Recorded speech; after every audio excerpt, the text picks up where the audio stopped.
Artificial intelligence അഥവാ AI ലോകത്തെയാകെ മാറ്റിമറിക്കുന്ന AI യുഗത്തിലേക്ക് അതിവേഗം കടന്നിരിക്കുകയാണ് നമ്മൾ. ഗൂഗിളും ഓപ്പൺ എയും ആപ്പിളും ആമസോണും മൈക്രോസോഫ്റ്റും അടക്കം പോരടിക്കുന്ന ഈ മേഖലയിൽ ഡാറ്റാ സെന്ററുകളാണ് യഥാർത്ഥ ശക്തി കേന്ദ്രങ്ങൾ. AI പ്രവർത്തനങ്ങൾ നിയന്ത്രിക്കുന്ന ഈ ഡാറ്റാ സെന്ററുകൾക്ക് വൻതോതിൽ വൈദ്യുതി ആവശ്യമാണ്. ഭാവിയിൽ AI തുല്യം പ്രാധാന്യം ഊർജ്ജത്തിനുമുണ്ടാകുമെന്ന് സാരം. ഈ വമ്പൻ ഊർജ്ജ ആവശ്യകത മുന്നിൽ കണ്ട് അപ്രതീക്ഷിതമായ ഒരു നീക്കം നടത്തിയിരിക്കുകയാണ് മാർക്ക് സക്കർബർഗിന്റെ മെറ്റ. ഏറ്റം എനർജി എന്ന ഉപകമ്പനി രൂപീകരിച്ച് വൈദ്യുതി ഉൽപ്പാദന വിതരണ ബിസിനസ്സിലേക്ക് അതിവേഗം കടന്നിരിക്കുകയാണ് ഫേസ്ബുക്ക്, വാട്സാപ്പ്, ഇൻസ്റ്റഗ്രാം പ്ലാറ്റ്ഫോമുകളുടെ മാതൃകമ്പനി. AI പിന്തുണയ്ക്കാൻ വമ്പൻ ഡാറ്റാ സെന്ററുകൾ നിർമ്മിക്കുന്നതിനൊപ്പം അതിനാവശ്യമായ വൈദ്യുതിയും സ്വയം കണ്ടെത്താനാണ് മെറ്റയുടെ പദ്ധതി.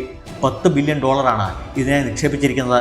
ഊർജ്ജത്തിൽ സ്വയം പര്യാപ്തതയില്ലാതെ AI മാത്രം നിർമ്മിച്ചതുകൊണ്ട് കാര്യമില്ല എന്ന തിരിച്ചറിവാണ് ഇതിന് പിന്നിൽ.